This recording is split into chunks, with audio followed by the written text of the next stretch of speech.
Good morning, everybody. Welcome to the program. It's Monday, October 5th, coming to you live from our studio in Seoul. I'm Kim Mo-kyun. Before we get started, these are the stories we're following at the top of the hour. U.S. President Donald Trump, who tested positive for COVID-19 Friday, is reportedly feeling better. He also briefly left the hospital to greet his supporters from inside a car. As the Chuseok holidays have come to an end, South Korea confirmed 73 new COVID-19 cases Monday. As part of efforts to prevent the further spread of the virus, people will now be required to wear face masks in public places or be fined starting next Tuesday. And Tottenham Hotspur's South Korean stars Heung-min, back from a hamstring injury, grabbed a brace against Manchester United in a Premier League match at Old Trafford on Sunday.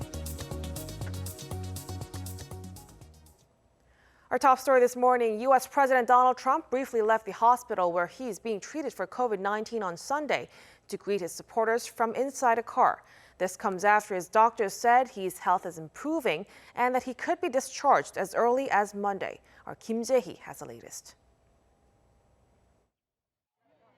President Trump briefly left Walter Reed National Military Medical Center on Sunday to greet supporters gathered outside. Wearing a mask, Trump waved from the back seat of a black SUV car with two Secret Service agents in the front seats. The ride came just moments after Trump uploaded a video on Twitter saying he's planning a surprise visit for his fans and has learned a lot about COVID-19. So it's been a very interesting journey. I learned a lot about COVID. I learned it by really going to school. This is the real school. This isn't the let's read the book school. And I get it, and I understand it. The surprise drive-by came after Trump's team of doctors said he had not had a fever since Friday and that his liver and kidney functions had remained normal. They also said he's continuing to improve while on a 5-day course of remdesivir and might be discharged as early as Monday. And if he continues to look and feel as well as he does today, our hope is that we can plan for a discharge as early as tomorrow to the White House where he can continue his treatment course. The doctors also said they initiated a dexamethasone therapy, which will continue for the time being. But some see Trump's actions as a strategy aiming to dismiss media speculation about his health. His drive-by has also drawn much criticism from experts who say he's put the agents in the car with him at risk of contracting the disease. Kim Jae-hee, Arirang News. On the election front, two opinion polls in the U.S. show Joe Biden has opened his widest lead in a month in the presidential race following President Trump's positive COVID-19 test result. According to the Reuters and Ipsos national polls, 51% backed Biden, while 41% favored Trump. That is 1 to 2 percentage points higher than the leads Biden has posted over the past several weeks. The poll also shows the majority of Americans think President Trump could have avoided the infection if he had taken it more seriously. The U.S. presidential election has been turned on its head after President Trump was hospitalized with COVID-19. And now with the election now just less than a month away, how is this curveball going to affect the race? Our Oh Jung-hee with the details.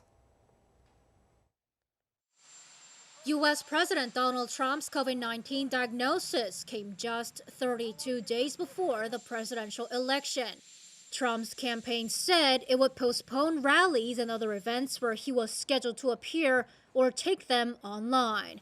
Trump's health is now the main factor in determining the format of the next presidential debate scheduled for October 15th or whether it'll be held at all. It's still not been revealed publicly, though, exactly how the virus reached the president. You know, it's hard to assign blame given the high level of transmissibility of the virus. And then you have the president himself has been somewhat defiant about masks and that sort of thing. So it may have just been the perfect storm and inevitable, unfortunately. Health experts say what makes Trump more vulnerable to the coronavirus is his age and possibly his weight. You know, he has some mild hypertension, but so does a huge part of the population at that age. So I don't think, other than of what we know publicly, he has any very high risk factors, except really his age. Even his obesity is not really to the state that would be a real super problem. If Trump falls severely ill, then Vice President Mike Pence would take over. The Republican National Committee would also choose a replacement nominee if Trump were to become incapacitated. However, an expert on U.S. election law says what deserves more attention is how the election will be affected overall. Does this change anybody's mind about who they want to vote for or whether they want to vote? So I think this affects the environment around the election and the environment around the narrative of voting far more than it affects actual continuity of government. Democratic nominee Joe Biden pulled his negative ads attacking Trump after the White House announcement of Trump's diagnosis, but he continues to campaign. 오정희, Arirang News. After President Trump contracted COVID-19, his top diplomat Mike Pompeo has postponed his planned trips to South Korea and Mongolia. The State Department says Pompeo is instead only traveling to Japan this week. Our Heung-min has more. U.S. Secretary of State Mike Pompeo is traveling to Japan this week, but not South Korea and Mongolia as originally planned. The State Department said Saturday that when Pompeo goes to Tokyo for the so-called Quad meetings with Japan, Australia, and India, he will be focusing on pressing issues in the Indo-Pacific region.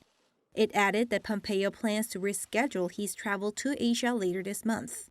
Some, however, doubt whether that'll be feasible considering Trump's health issues and with the presidential election only a few weeks away. Seoul's foreign ministry said Sunday that it was updated on the changes by Washington in advance and that it hopes to see him in Seoul soon. Diplomatic sources in Seoul say that while Pompeo postponed his visits to Seoul and Ulaanbaatar, it would have been difficult for him to cancel the Quad meeting in Tokyo because of its urgency and the fact that the meetings are multilateral. Originally, South Korea's Foreign Minister Kang Kyung-hwa was to sit down with Pompeo later this week to discuss bilateral and regional issues, as well as issues surrounding the Korean peninsula.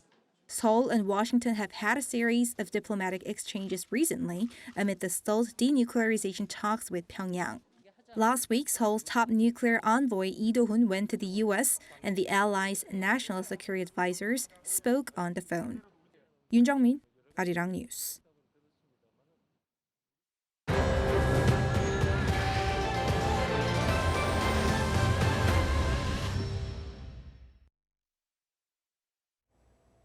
And now on the COVID-19 situation here in South Korea. On the first day after the Chuseok holidays, the nation reported 73 new cases on Monday, seeing the number of daily infections stay below 100 for the fifth day in a row. Of the new cases, 64 were locally transmitted and 9 were from overseas, bringing the total number of cases to over 24,000. One more patient has died from the virus, bringing the death toll to 422. As part of efforts to prevent the further spread of COVID-19, South Korea will make it compulsory for people to wear face masks in public places starting next Tuesday. Our Min Soo-kyun has the details. Starting next Tuesday, people will be required to wear face masks on public transportation, at demonstration sites, and in healthcare facilities. Children under 14 and adults who can't wear face masks for medical reasons will be exempt, but other than those, all will have to wear face masks.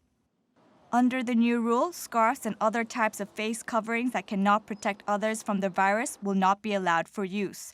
Only masks that have been approved by the Ministry of Food and Drug Safety, such as KF94, will be accepted. At a briefing Sunday, Health Minister Bang Nung-woo called for public cooperation in the country's quarantine efforts, reiterating the importance of face masks. Since a COVID-19 vaccine is not available yet, masks are the only effective way to prevent infection. Those who do not wear a face mask will face a fine of up to $85. Also, people who wear masks under their nose will be subject to fines for non-compliance. A 30-day grace period until November 12th will be in place, allowing the public time to adjust to the new rule, while local governments can adjust the grace period depending on their virus situation. Min Soo-kyun, Arirang News. Now, as a result of the COVID-19 pandemic, strict social distancing measures have meant people in South Korea have been unable to exercise and move around as much as they like, as sports facilities have been closed and many have been forced to work from home. It's been dubbed Corona Kilos, as plenty of people have been packing on the pounds over the past several months. Our Heung-min has the story. Before the pandemic, this woman used to walk quite a lot commuting to work. But now she works from home 3 days a week, so she hasn't been getting as much exercise. I used to take a Zumba class, but I stopped 2 months ago because I thought it would be dangerous to work out in such a crowded space indoors. She's gained 4 kilos in the past 2 months. It's partly the lack of exercise, but it's also more delivery food. Before the pandemic, she had a healthy diet, but with delivery food, she's been eating too much carbs. An online survey in South Korea of 820 people found that more than half had gained weight in the pandemic, and the average amount was 4.9 kilos. This man used to work out almost every day, playing tennis on the weekend and going to the gym on weekdays after work. But all this has become impossible. Even though the new daily cases is below 50, it could always go back. And because I work in Gangnam area, where there's a lot of people and there has been a lot of new cases in that area, and it's still worrisome for me to work out at the gym. He's gained 2 kilos and was recently diagnosed with abdominal obesity. So he decided to try working out at home by renting a video game console that helps him exercise using a motion sensor. We just started about 2 days ago. I thought it wasn't going to help very much, but after a day or two, I think it does work you out. So. Half a year into the pandemic, people have found new ways of doing things, including exercise. But the hope is, sooner rather than later, they can all feel safe going back to the gym. 배은지, Arirang News. Tottenham Hotspur's South Korean forward Heung-min returned from a hamstring injury earlier than expected on Sunday and did so with a bang. He found the back of the net twice and provided 1 assist in Spurs' thrashing of Manchester United at Old Trafford. Our Lee Seung-jae has the story. All he needed was a week of rest. Heung-min returned to action for Tottenham Hotspur on Sunday following a hamstring injury that many assumed would see him sidelined for a number of weeks. Taking on Manchester United, Son scored twice in the first half, once in the 7th minute and again in the 37th minute. Son also provided an assist for Harry Kane to slot home in the 30th minute to help Tottenham thrash Manchester United 6-1 at Old Trafford. The resounding victory gives Spurs their second win of the EPL season. They have 7 points from 4 matches, putting Spurs in 6th place.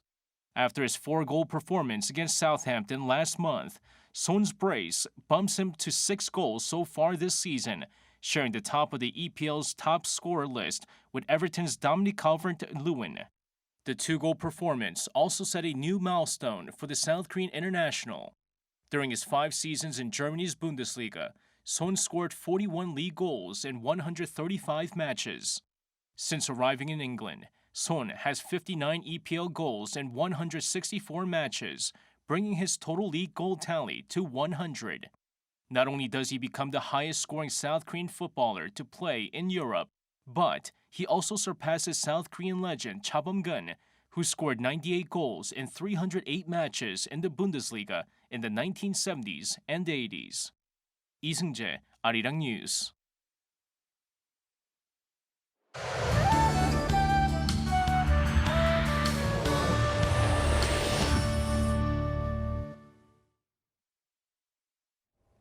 Good morning. It really felt like autumn this morning as it was the chilliest start of the season for most parts. In fact, morning temperatures were 10 to 12 degrees lower than the same time yesterday. And it's forecast that tomorrow's morning temperatures will be even lower than today. But this afternoon, highs will be a few notches lower than the season norms, ranging from 18 to 22 degrees Celsius. But we'll have clear skies with good air quality in the afternoon. So sunny skies will dominate nationwide for most of the day. It's easy to come down with a cold during weather like this. In fact, chillier than average temperatures will persist through the first half of the week, while big gaps in readings will continue. So let's all dress accordingly and take good care of ourselves. That's Korea for you, and here's a look at the weather conditions around the world.